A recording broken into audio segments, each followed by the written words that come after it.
Garbė tau viešpatie. Jėzus kalbėjo fariziejams. Gyveno kartą vienas turtuolis.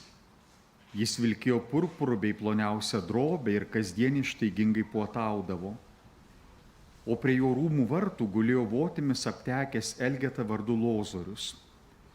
Jis troško numarinti alkį bent trupiniais nuo turtuolio stalo, bet tik šunės atbėgę laižydavo jo votis. Ir štai Elgeta mirė ir buvo angelų nuneštas į Abraomo prieglobstį. Mirė taipogi turtuolis ir buvo palaidotas.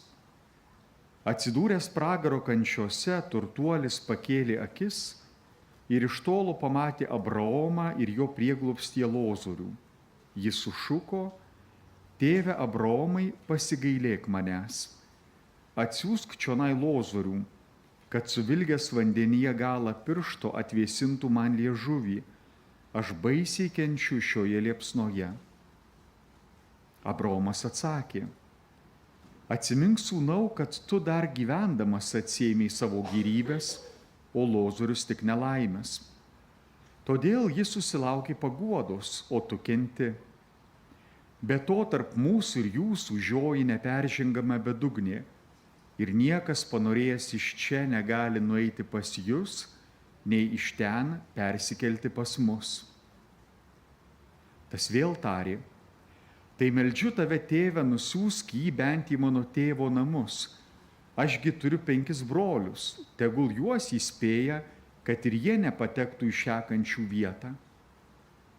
Abraomas atsiliepė: Jie turi Mozę bei pranašus, tegul jų ir klauso. Anas atsakė: Ne, tėve Abraomai, bet jei kas iš numirusiųjų nueitų pas juos, jie atsiverstų.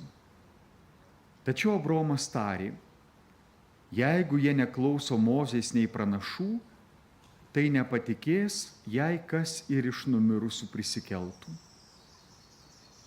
Tai viešpaties žodis. Šlovė tau, Kristus.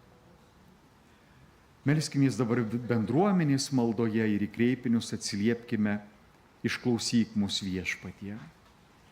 Dėkojame tau, viešpatie, už Fatimos apreiškimą ir meldžiame tave, kad vis labiau per mergelę Mariją pažintume tavo valią mums.